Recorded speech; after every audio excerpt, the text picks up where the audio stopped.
the Jewish people have existed for over 3,000 years. If you measure by Nobel Prizes or books authored per capita, we Jews are by far the most prolific people on earth. A library of the most basic text of the Jewish religion takes up several bookshelves, and a good library of Jewish books fills several rooms. So you can imagine that it might be a challenging task to sum up what Jews believe in a short video. I would personally never even attempt to do so. But the good news is that about 800 years ago, one of the greatest rabbis in Jewish history did just that.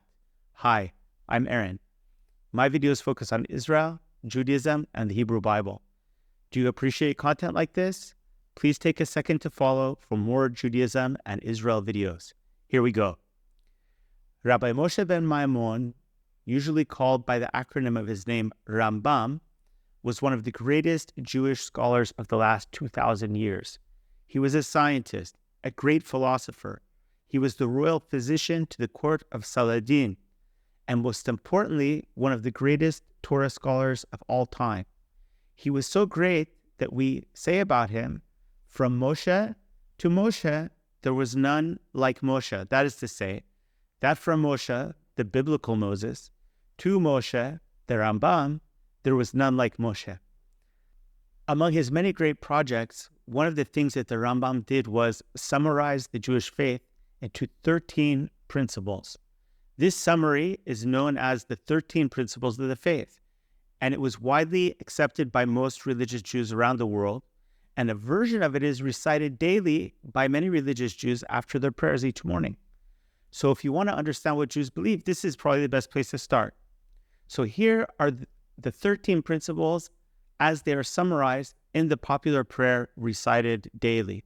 Principle number 1 is, I believe with complete faith that the Creator, blessed be His name, creates and governs all creations, and He alone made, makes, and will make all things. Principle number 2, I believe with complete faith that the Creator, blessed be His name, is one and there is no unity like Him in any way whatsoever.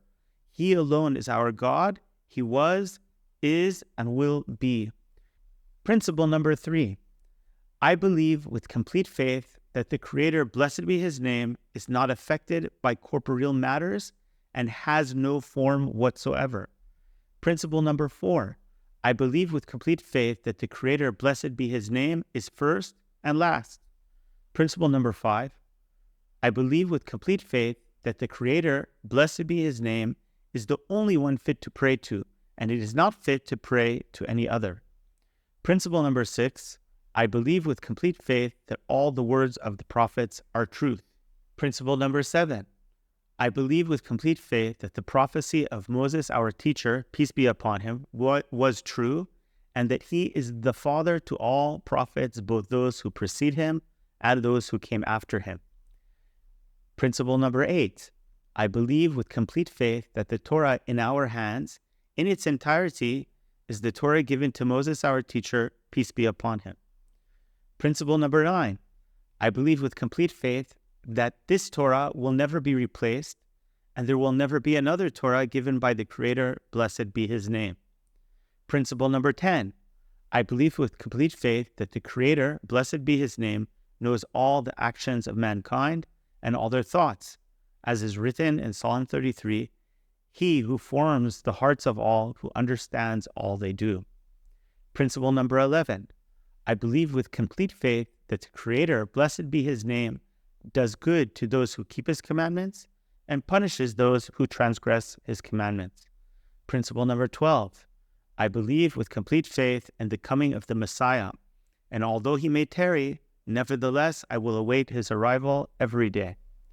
Principle number 13, I believe with complete faith in the resurrection of the dead that will occur at such time as God desires. Blessed be His name, and exalted be His remembrance forever and ever. So while these principles are certainly in no way exhaustive, they're probably the best summary that's ever been made of the basic tenets that a religious Jew is expected to hold to be true. But it's also important to point out that Judaism is very different from most religions in that we consider action to be much more important than belief. A Jew who keeps the commandments of the Torah, like observing Shabbat, keeping kosher, and praying the daily prayers, will generally be considered an Orthodox Jew, even if he has questions or reservations about one or more of these principles. While a Jew who proclaims belief in all of these principles but doesn't follow the rules of the Torah will generally not be considered to be a religious Jew. In essence, Jewish identity is deeply rooted in the commitment to observe the commandments of the Torah. While faith may ebb and flow, it's the daily dedication to these commandments that preserves the personal and collective identity of the Jewish people. Let me know what you think in the comments, and if you like content about Torah, Judaism, and Israel, I hope you'll take a moment to follow this channel. God bless you. Shalom.